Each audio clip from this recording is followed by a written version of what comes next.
கடலுக்கு மீன் பிடிக்க போகிற சில பேர் கடலில் விழுந்து விழுந்து மீனுக்கு இரையாகி செத்துறாங்க. அவங்க சொர்க்கத்துக்கு போய் சேர்றாங்களா நரகத்துக்கு போய் சேர்றாங்கன்றது தான் எங்களுக்கு தெரியும். அதாவது அவங்க என்ன கேட்குறாங்கன்னா, பூமியில் இறந்து போனாங்கன்னா புதைச்சி போடுறோம், கடலில் இறந்துடுறாங்க, அங்கேயே செத்து போயிடுறாங்க, மீனுங்கன்னு தின்ட்டு போயிடுது. இவங்க சொர்க்கத்துக்கு போவாங்களா நரகத்துக்கு போவாங்களான்னு கேட்குறாங்க.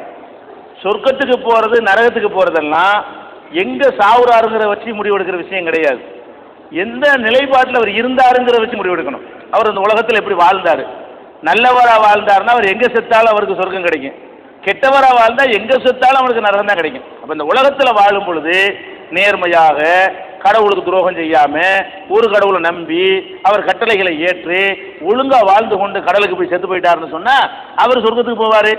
அவர் இங்கே எல்லா ஆயோகத்தனம் பண்ணிவிட்டு இந்த எல்லா விதமான விபச்சாரம் தண்ணி இன்னும் எல்லாத்துலேயும் மூழ்கி கிடந்துட்டு அவர் போய் கடலில் செத்து அதுக்காக சொர்க்கம் கிடைக்குமா? ஒருவன் எப்படி சாவுறான்ங்கிறதை பொறுத்து இந்த முடிவு எடுக்கப்படாது.